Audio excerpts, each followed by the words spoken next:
अल्हम्दुलिल्लाहि लिवलिय्यिहि वस्सलातु वस्सलामु अला नबिय्यिहि व अला आलिहि व अस्हाबिहि अजमईन अम्मा बाद फ़अऊज़ु बिल्लाहि मिनश शैतानिर रजीम बबरकते बिस्मिल्लाहिर रहमानिर रहीम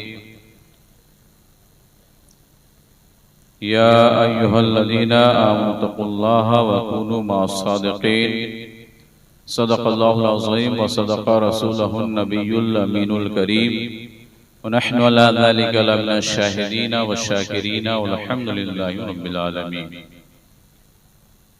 काफ़ी देर से आप लोग बैठे हुए हैं, इसका एहसास है हमें, लेकिन आपके साथ ये उलमाए कराम भी काफ़ी देर से बैठे हुए हैं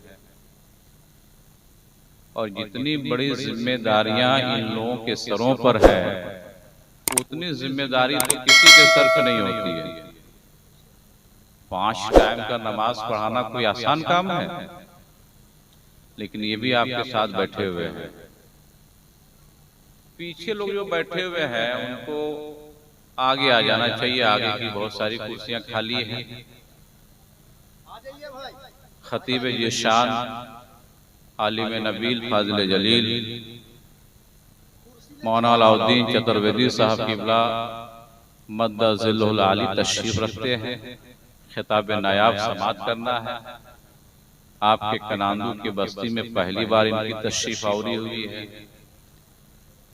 शायर हरदिल अजीज गिरिडीह का वो प्यारा उभरता हुआ शायर अख्तर काशिफ साहब तशरीफ लाए हुए हैं। उनकी नाथानी बाकी है। थोड़ी देर के लिए हमारी हाजिरी हुई है, तो आप लोग अगर हमारी बात समझ पा रहे हैं तो आगे आ जाइए, उठ जाइए, पीछे से आगे बढ़ जाइए। इतने बड़े बड़े आलिम यहाँ बैठे हुए हैं। बहरहाल मौलाना सुहैब मुस्तफ़ा साहब की दस्तार बंदी की खुशी में ये मौलाना बने हैं। आगे बढ़ जाइए। ये काम नकीब का रहता है, लेकिन अफसोस आ रहा है इनके ऊपर हमें काम करना पड़ रहा है। आ जाइए, आ जाइए। अभी ये नए नए नकीब बने हैं, इसलिए नहीं बोल पाते हैं। हाँ हाँ, 5-10 के फेरा से आपको निकाल करके अच्छे फेरा में लाएंगे ये। बहरहाल इतने सारे उलमा आपके साथ बैठे हुए हैं, घबराने की जरूरत नहीं है। जी जी जी जी, इसलिए आप लोग भागने के लिए नहीं बैठिए, सुनने के लिए बैठिए, समझने के लिए बैठिए, कुछ सीखने के लिए बैठिए। इसलिए कि जो आलिम आपके सामने खिताब करता है वो बहैसियत मुअल्लिम के होता है और आप बहैसियत स्टूडेंट के होते हैं, तालिबे इल्म के होते हैं, इल्म सीखने वाले होते हैं। अल्लाह के नबी फरमाते हैं कुन आलिमन औ मुतअल्लिमन औ मुस्तमिअन लहू औ मुहिब्बन लहू ला तकुन खामिसा। अल्लाह के नबी फरमाते हैं कि आलिम बनकर जिंदगी गुजार, अगर ये नहीं हो सकता तो तालिबे इल्म बनकर के जिंदगी गुजार, और अगर ये भी नहीं हो सकता तो मुहिब्बन लहू, उनकी सोहबत में जिंदगी गुजार, ये भी नहीं हो सकता तो मुस्तमिअन लहू, उनकी बातों को सुनते हुए जिंदगी गुजार। और इन चारों से हट के न बनो कि कहीं तुम्हारा ईमान हलाक ना हो जाए। तो आप कितने खुश नसीब हैं कि इस रात के सन्नाटे में जनाब शमीम भाई के इस प्रोग्राम में जश्न गौसुल वरा में तशरीफ रखे हुए हैं। अगर यहाँ नहीं बैठते तो कहीं तो बैठे होते, कूद तो नहीं रहते। अगर यहाँ नहीं बैठे होते तो कहीं सो जाते अपने घर पे। और यहाँ जब बैठे हुए हैं तो कुछ सीख रहे हैं। कितने लोग होंगे जो इस रात के सन्नाटे में मोबाइल की स्क्रीन पे वाहियात चीजों को देख रहे होंगे, गाना को सुन रहे होंगे, मूवी को देख रहे होंगे, अलग अलग तरह के स्टाइल के गुनाह में मुब्तला होंगे। ये तो शमीम भाई की मेहरबानी और मोहब्बत है कि आपको गुनाहों से रोक करके आपको जिक्र गौसुल वरा में बैठने का मौका दिया है। कितने लोग होंगे जो इसी रात के सन्नाटे में किसी को चुगली कर रहा होगा, कोई किसी को गाली दे रहा होगा, कोई चोरी का मंसूबा बना रहा होगा, कोई डकैती का मंसूबा बना रहा होगा, कोई किसी के जमीन हड़पने का मंसूबा बना रहा होगा। हम तो लोगों को कहते हैं कि जनाजे में जो जमीन हड़पने वाले होते हैं उनके घर में पहले पैगाम देना कि निहायत ही अफसोस के साथ ऐलान किया जाता है कि फला आदमी का इंतकाल हो गया है, आपको खुसूसी दावत दी जाती है कि उस जनाजे में शिरकत करें ताकि आप देख सके कि मरने के बाद कितनी जमीन मिलती है। तो आज के रात में हम यहाँ नहीं होते तो कहीं तो होते और ना जाने क्या क्या कर रहे होते। ये तो अल्लाह का बेपनाह एहसान है कि हमें साहिब ईमान मुसलमान बनाया, नबी का गुलाम बनाया और बुजुर्गों का सच्चा आशिक बनाकर ऐसी पाकीज़ा महफिलों में बैठने का मौका इनायत फरमाया। अल्लाह के नबी फरमाते हैं अल मरउ मा मन अहब्ब, कह दीजिए सुभान अल्लाह। कल क़यामत के दिन इंसान उसके साथ होगा जिससे मोहब्बत करता है। अगर कोई नाचने वाले से मोहब्बत करता है उसका हशर उसी के साथ होगा। अगर कोई गाना गाने वालों से मोहब्बत करता है उसका हशर उसी के साथ होगा। अगर कोई नाचने वाले की स्टाइल वाला कपड़ा पहनता है उसका हशर उसी के साथ में होगा। अगर कोई बाल नाचने वाले की स्टाइल पर अपना बाल रखता है तो उसका हशर उसी के साथ होगा। ये तो अल्लाह का शुक्र है कि हम नाचने वाला का स्टाइल नहीं करते, हम गाने वालों का स्टाइल नहीं करते। हम तो मोहब्बत करते हैं तो गौसे आज़म से मोहब्बत करते हैं, हम मोहब्बत करते तो ख्वाजा गरीब नवाज से मोहब्बत करते हैं। अगर हमें मोहब्बत करनी होती है तो कुतुबुद्दीन बख्तियार काकी से मोहब्बत करते हैं, मोहब्बत करते हैं तो महबूब इलाही से मोहब्बत करते हैं, मोहब्बत करते हैं तो साबिर कलेरी से मोहब्बत करते हैं, मोहब्बत करते हैं तो मुजद्दिद अल-विसानी से मोहब्बत करते हैं, मोहब्बत करते हैं तो गौसे बंगाला से मोहब्बत करते हैं। मोहब्बत करना होता है तो हम मकदूम के चौधरी से मोहब्बत करते हैं और अगर मोहब्बत करनी होती है तो आला हज़रत फाज़िल बरेलवी से मोहब्बत। नारे तकबीर, नारे रिसालत, मसलकी आला हज़रत। अल मरउ मा मन अहब्बा, इंसान कल क़यामत के दिन उसी के साथ उसका हशर होगा जिससे मोहब्बत करता है। अब आप बताइए जब गौसे आज़म के साथ में हम सबका हशर होगा, क्यों होगा कि नहीं होगा? इसलिए कि हम लोग गौसे आज़म से मोहब्बत करते हैं कि नहीं करते हैं? तो जब अगर गौसे आज़म से मोहब्बत करते हैं तो गौसे आज़म पैदा होते ही रोजा रखते थे। आज हमारा नौजवान 18-20 साल का 22 साल का हो जाता है फिर भी बहाने बनाता है कि रिम्स के डॉक्टर ने मना किया रोजे रखोगे बीमारी बढ़ जाएगी, जबकि अल्लाह ने रोजा रखा है इसलिए कि हम सेहतयाब हो जाए। रोजा रखा ही इसलिए किया कि हमारे जिस्म के अंदर जो फुजलात पैदा हो जाते हैं, जो खराबियां पैदा हो जाती हैं, जो परेशानियां पेट के अंदर में बीमारियां आ जाती हैं, रोजा उन बीमारियों को दूर कर देता है।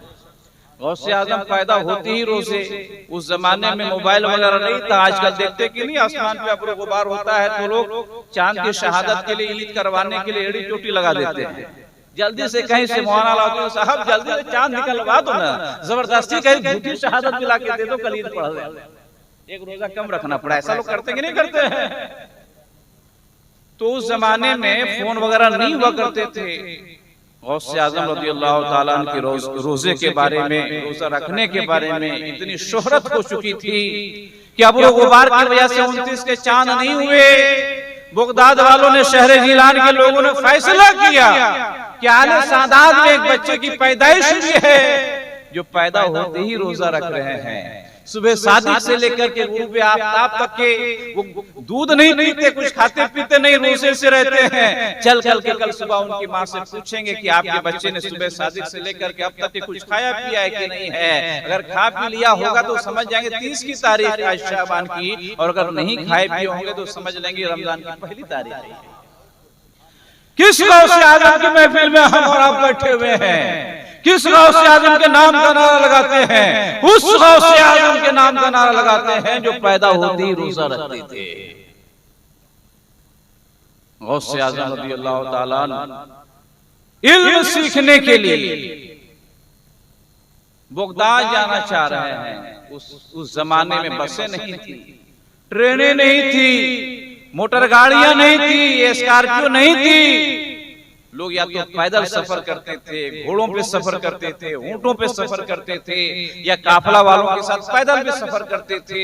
गौसे आजम आला तालीम सीखने के लिए बगदाद जाना चाह रहे हैं। माँ से कहते हैं मैं पढ़ना चाहता हूँ, आला तालीम सीखना चाहता हूँ।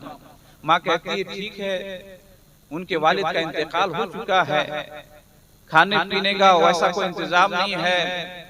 गौसे आजम के वालिद मोहतरम ने जो तरके में छोड़ा, माँ बाजार में फरोख्त करती है, उससे 40 दिरहम आप हासिल करती हैं, 40 दिरहम मिलते हैं। और वही 40 दिरहम उनकी माँ उनके जेब में सिल देती है कि बेटा ठीक है, पढ़ने के लिए जा रहे हो, साबुन की जरूरत पड़ेगी, किताब की जरूरत पड़ेगी, खाने पीने की जरूरत पड़ेगी। और जब जाने लगे तो आखिरी नसीहत करती है कि झूठ नहीं बोलना है, झूठ नहीं बोलोगे। जब काफिला चला है, जंगल का इलाका आता है, उस जमाने में रोड कैसा रहा होगा, रास्ते कैसे रहे होंगे, तो तसव्वुर कीजिए। जंगल का ऊपर खतर रास्ता, डाकुओं ने आके घेरा काफिलों को, और उसके बाद सामान लूटना शुरू किया है। वाविला मच जाता है, शुरू फिगा करने लगते हैं, हाय मेरे बच्चे भूख से मर जाएंगे, ये मारे तिजारत है, छोड़ दो मुझे, माफ कर दो। लोग अपने मालों को झाड़ियों में छुपा रहे हैं, कोई चोर के डाकुओं की नजर से ओझल होना चाहते हैं, अपने माल की हिफाजत करना चाहते हैं। एक डाकू आता है गौसे आजम की बारगाह में, तुम्हारे पास कुछ है? हाँ मेरे पास 40 अशरफियां हैं। 40 अशरफी मतलब समझ में, आजकल अगर कोई 10 साल का बच्चा कहे कि मेरे जेब में 1 करोड़ रुपया पड़ा हुआ है, तो कोई मानेगा 1 करोड़ उसके जेब में होगा?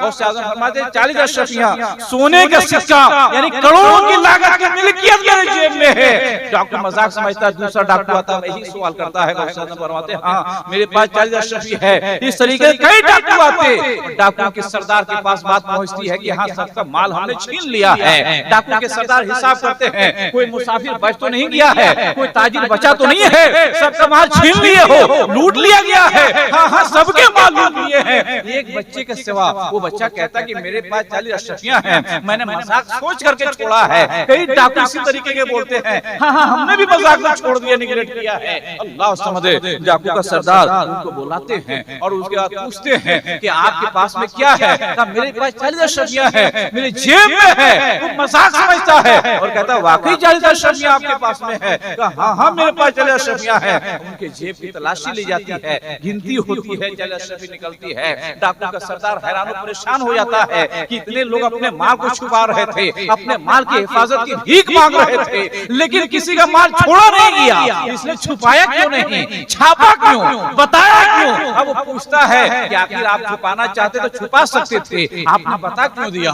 वो फरमाते हैं कि जब मैं तालीम के लिए निकल रहा था, ये माँ की नसीहत थी कि झूठ नहीं बोलोगे, मुसीबतों के पहाड़ भी टूटे तो झूठ नहीं बोलोगे, परेशानी के अंबार भी आ जाए तो झूठ नहीं बोलोगे। ये माँ की नसीहत मेरे कान के पर्दे से दिल की गहराई में उतर गई, ये नसीहत उतर चुकी थी, इसलिए मैंने सच सच बता दिया है कि मेरी माँ की ये नसीहत, झूठ नहीं बोलोगे। अब डाकू के सरदार की दिल की दुनिया बदलती है कि एक ऐसा बंदा है जो कितने माँ की एक नसीहत को याद किए हुए है, और हम कितना पापी इंसान गुनहगार बंदा है कि बरसों से कितने लोग माल लूट रहे हैं, शर्म नहीं आती है, खुदा का खौफ सीने के अंदर में नहीं है, माल पे माल लूटे जा रहे हैं। वो तौबा करता है, कलमा पढ़ता है। अब जब उसने तौबा किया, कलमा पढ़ा, तो जितना और 39 डाकू थे उसने भी तौबा किया और कलमा पढ़ा, और कहा कि आपके माँ की एक नसीहत ने ये दिल के दरवाजे खोल दिए और तेरे नबी का कलमा पढ़ने पे मजबूर कर दिया कि जब नबी के खानदान के बच्चे के अंदर इतनी सलाहियत है तो मुस्तफा जान रहमत के अंदर कितनी अच्छी बात होगी। जब उनके गदा भर देते हैं शाहाने जमाना की झोली, जब मुहताज के जी आलम है, मुख्तार का आलम क्या होगा? ये गौसे आज़म रज़ियल्लाहु ताला अन्हु की एक सच की बरकत है, कितने लोगों की जिंदगी बदल दी। आज हम और आप हैं, अगर कोई बच्चा झूठ बोल करके कुछ पैसा ले आता है कमा करके, हम उसको शाबाशी देते हैं, हम उसकी तारीफ करते हैं। कोई किसी का कटहल तोड़ देता है, कोई किसी का आम तोड़ देता है, कोई किसी का फल तोड़ के ले आता है, कोई किसी के आलू तोड़ के ले आता है और उसके ऊपर जो है शाबाशी देता है। कुर्बान जाइए जिस गौसे आज़म की महफिल में आप बैठे हुए हैं, वो गौसे आज़म की एक सच की बरकत ने कितने लोगों की जिंदगी संवार दी। मेरी माँ बहनों, आप भी गौर करके सुने कि एक माँ की नसीहत ने कितने जिंदगी को संवार दिया। आप भी अगर अपने बच्चों की परवरिश ऐसी करें, बच्चा माँ के शिकम में पल रहा हो और आप कुरान की तिलावत करें, तो इंशाल्लाह बच्चा पैदा होने के बाद मोबाइल हाथ में नहीं लेगा, वरना ये 5G का जमाना है। ऐसे दौर आ चुके हैं कि बच्चा रोता है तो मोबाइल दे के चुप कराया जा रहा है, बच्चा रोता है तो मोबाइल में टीवी और न जाने कितने कार्टून लगा करके उन्हें दिए जाते हैं ताकि बच्चा चुप हो जाए। बच्चा दूध नहीं पीता है तो मोबाइल दिया जाता है, बच्चा खाना नहीं खाता है तो मोबाइल दिया जाता है। ये अगर आपने ऐसे ही किया तो ये बच्चे कल कॉलेज में नाकाम होंगे, स्कूलों में फेल होते हुए नजर आएंगे, मदरसे में जाएंगे दिल नहीं लगेगा। काश बच्चा पैदा होते ही मोबाइल नहीं, हाथ में कुरान दिए होते, हाथ में हदीस की किताबें दी होती, बुजुर्गाने दीन की सीरत की किताबें दी होती। इन महफिलों में जो आने का मकसद होता है वो मकसद ये होता है कि अपने दिल की दुनिया बदल करके जाएं। गौसे आजम की तारीफ सुन करके जब जा रहे हैं तो गौसे आजम की एक सीरत की किताब खरीद करके लेके जाएं, हवाले गौसे आजम, सवाने गौसे आजम लेकर के जाएं, उनकी हिस्ट्री को पढ़ें, उनकी जीवनी को पढ़ें, उनकी जिंदगी का मुताला करें ताकि हमारे दिल के अंदर इनकलाब पैदा हो। वरना कितने लोग हैं जब उठ करके अपने घरों को जाएंगे, सुबह होगी, लोग बैठेंगे दरवाजे चौराहों पे, होठों में चाय पिएंगे, कहेंगे कि शमीम खान साहब के प्रोग्राम हुआ था, कॉन्फ्रेंस में आप गए थे, क्या आपके अंदर चेंजिंग आई, क्या आप सीख करके आए, कुछ बदलाव आया, आपकी पेशानी पे सजदे की तरफ पैदा हुई, दिल के अंदर इसके मुस्तफा की चिराग रोशन हुए, कुछ आपने अपने अंदर इनकलाब पैदा किया। आप कहेंगे हाँ हाँ तकरीर तो सुनी, बड़ी अच्छी तकरीर हुई थी अलाउद्दीन जदरवदी साहब की, बहुत खूबसूरत नात पढ़े थे अख्तर काशी साहब, लेकिन कोई चेंजिंग नहीं आई। आखिर चेंजिंग क्यों नहीं आती है? बुखारी शरीफ की पहली हदीस पाक है, दिल का दरवाजा खोलिए, कान के पर्दे से सुनिए। अल्लामा बुखारी ने, इमाम बुखारी ने हदीस की तरतीब में बुखारी शरीफ की जो पहली हदीस है, इन्नमल अमालु बिन्नियत, अमल का दारोमदार नियतों पर है। जब हम घर से चलते हैं, शमीम साहब ने दावत दिया है, बिरयानी नहीं खाएंगे तो क्या कहेगा, उनके मिलाद में नहीं बैठेंगे तो क्या कहेगा, उनके बच्चे की दस्तार बंदी हुई है अगर उसमें नहीं रहेंगे तो क्या कहेगा। ये हम दिल के अंदर इरादा करके आते हैं, वहाँ बिरयानी कैसी बनेगी, उसकी क्वालिटी देखना है, उसका जायका चखना है, उसके मजे लेना है, उलमा की कुछ बैठ करके उनकी बातों को सुन लेना है। एक कान से सुनना है, दूसरे कान से निकाल के आ जाना है, दिल के पर्दे में जगह नहीं देना है, दिल की गहराइयों में जगह नहीं देना है। जब हम घर से चले थे इरादा अलग था। इमाम बुखारी फरमाते हैं कि अल्लाह के नबी की हदीस से पाक है कि अमल का दारो मदार नियतों पर है। काश मेरी नियत घर से निकलते वक्त ये होती कि शमीम साहब ने जलसे में दावत दिया है, खाना तो मिलेगा ही मिलेगा, बिरयानी मिलेगी ही मिलेगी, तबर्रुक मिलेगी ही मिलेगी, लेकिन जितने उलमा को बुलाए हैं खास हम उनकी बात को सुनेंगे, उन पर अमल करेंगे, जो बात दिल की गहराई में पहुंचेगी। हम अपने गुनाह से तौबा करके लौटेंगे, अपनी पेशानी पे सजदे की तौबा पैदा करके आएंगे। गौसे आजम अगर एक सच की बरकत से हजारों की जिंदगी सुधारे होंगे, हम भी अपने बच्चों को सच बोलने की तलकीन करेंगे। अगर गौसे आजम बच्चा वो पैदा होते ही रोजा रखते होंगे, हम जवानी के आलम में रोजा रखेंगे। अगर गौसे आजम जो है 40 साल तक के इशा के वजू से फजर की नमाज पढ़ते रहे, हम कम से कम जो हर असर की नमाज पढ़ के दिखाएंगे। अगर ऐसा इरादा करके आए होते तो इंशाअल्लाह आने का भी सवाब मिलता, बैठने का भी सवाब मिलता, सुनने का भी सवाब मिलता, रात भर सोने का भी सवाब मिल जाता। अल्लाह बहुत खूब, क्या बात है। दूध पाक में अल्लाहुम्मा सल्ली अला सय्यदना शफीरा मौलाना मुहम्मद बारिक वसल्लम सलातु व सलाम अलैका या हबीबी या रसूलुल्लाह सल्लल्लाहु तआला अलैहि वसल्लम। व आप सूरी अल्लाह के नबी सल्लल्लाहु फरमाते हैं ला युमिनु अहदुकुम हत्ता अकूना हब्बा इलैहि हत्ता हब्बा लिअखीहि मन हब्बा लिनफ्सिहि मन युहिब्बु लिनफ्सिहि, यानी अपने भाई के लिए वही पसंद करो जो अपने लिए पसंद करते हो। शमीम साहब ने अपने लिए पसंद किया कि गौसे आजम के नाम का जलसा हो, गौसे आजम के नाम की फातिहा खानी हो, गौसे आजम की डेट खानी हो, और शमीम साहब की ख्वाहिश है कि हम ये पसंद करते हैं कि गौसे आजम से हम मोहब्बत करें तो हमारे भाई भी गौसे आजम से मोहब्बत करें। ये इन्होंने साबित किया। और अल्लाह के नबी फरमाते हैं कि तुम में का मोमिन कामिल उस वक्त तक के नहीं हो सकता है जब तक कि अपने भाइयों के लिए, मोमिन भाइयों के लिए वही ना पसंद कर ले जो अपने लिए पसंद करता है। अब वो जन्नत पसंद करते हैं तो ये क्या नहीं चाहेंगे कि हमारे भाई भी जन्नत में जाएं? अगर वो अपने लिए मिलाद पसंद करते हैं तो क्या नहीं चाहेंगे अपने घरों में लोग मिलाद करें? वो अपने लिए कुरान की तिलावत पसंद करते हैं तो क्या नहीं चाहेंगे कि लोग कुरान की तिलावत करें? और उन्होंने पसंद किया कि मेरा बेटा एक आलिम दीन हो और बेटे को आलिम दीन बना दिया। अब वो ये चाहते हैं कि हर घर में एक आलिम दीन बने। स्कूलों में पढ़ा करके, कॉलेजों में पढ़ा करके, और उसके बाद में दूसरी और डिग्री कॉलेज में पढ़ा करके, जिस गांव के अंदर कोलिया किनांदू के अंदर कितने बच्चे एमबीबीएस डॉक्टर हैं, इसका थोड़ा सा आप जो है सर्वे करके हमें कल रिपोर्ट दे देना। कितने बच्चे एमए किए हुए हैं, एमए लेवल का पोस्ट ग्रेजुएशन किए हुए हैं, उसका थोड़ा सा हमको बता दीजिएगा। कितने बच्चे ग्रेजुएशन किए हुए हैं, उसका भी एक थोड़ा सा हमको बता दीजिएगा। कितने बच्चे इंटरमीडिएट किए हुए हैं, उसके बारे में बताइएगा। कितने बच्चे मैट्रिकुलेशन किए हुए हैं, उसके बारे में बताइएगा। कितना बच्चा 8वां क्लास पढ़ के छोड़ दिया है, उसके बारे में बताइएगा। और कितने अच्छे आलिम दीन बने इस गांव के अंदर में, उसके बारे में बताइएगा। तो आप सोचिए, अगर डॉक्टर का सर्वे करेंगे सिफर, अगर आप जो एमए के लेवल का जांच करेंगे 1-2% निकल सकता है। अगर आप ग्रेजुएशन लेवल के बच्चे खोजेंगे 1-2% मिल सकता है। अगर आप जो है इंटरमीडिएट लेवल के बच्चे खोजेंगे 1-2% मिलेगा। अगर कोई मैट्रिक का पूछेगा तो 2-4% निकलेंगे। 8वां क्लास बहुत मिल जाएंगे, प्राइमरी वाले और मिल जाएंगे। और जब आलिम दीन की फहरिस्त आप तैयार करेंगे, उसका सर्वे करेंगे, तो आपको 1-2% भी मिलना मुश्किल हो जाएगा। आलिम दीन जब नहीं बनेंगे तो गांव की हिफाजत कौन करेगा? कल क़यामत के दिन में जो है आपको जन्नत का परवाना कौन दिलाएगा? आपके कब्रिस्तान में जाके फातिहा कौन पढ़ेगा? मरने के बाद जनाजा कौन पढ़ावेगा? निकाह कौन पढ़ाएगा? ये उलमा की जमात है। शमीम साहब ने कुछ किया नहीं किया, अपने बेटे को डॉक्टर बनाया ना बनाया, इंजीनियर बनाया ना बनाया, मिनिस्टर बनाया ना बनाया, एमएलए बनाए ना बनाए, एमपी बनाए ना बनाए, मुखिया बनाए ना बनाए, लेकिन एक बेटे को आलिम दीन बनाकर अपने दुनिया को संवारा, चाहे ना संवारा, आखिरत को संवार लिया। इसलिए अगर पूछेगा रब तुमने क्या किया दुनिया में, अरे इन्होंने यही है कि एक बेटे को आलिम दीन बनाया। नारे तकबीर, नारे रिसालत,